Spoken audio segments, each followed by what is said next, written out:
On the night of November 14th in Beijing, Bus 375 began its final journey from the Yuanmingyuan district to its terminus in Xiangshan. What started as an ordinary trip would soon descend into a chilling mystery.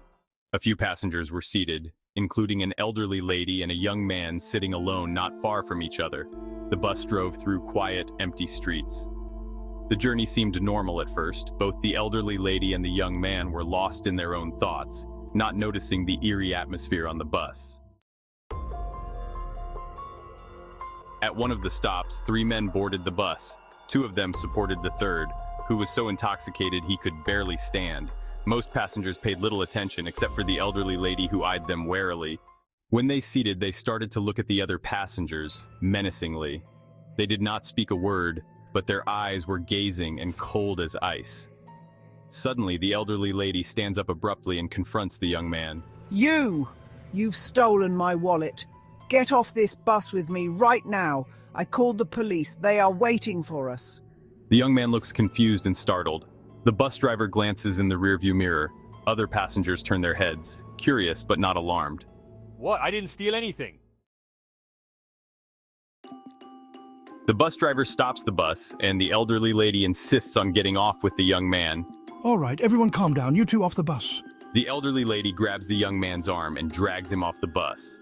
The bus doors close behind them, and the bus drives away. On the deserted street, the elderly lady releases the young man and speaks urgently. The bus's taillights disappear into the fog. I had to get us off that bus. Those 3 men, they're not human. When the breeze came in, I saw they had no feet. The young man's eyes widen in shock.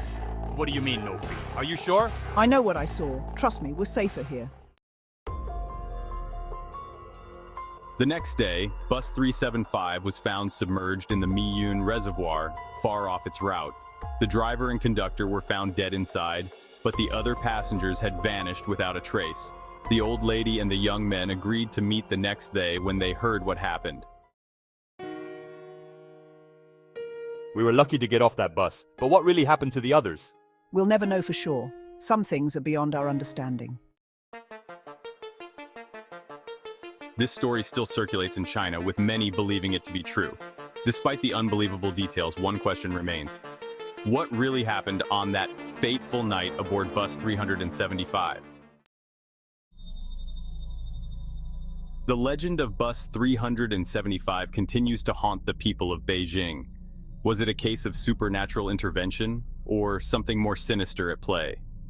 The truth remains hidden in the shadows of that dark night.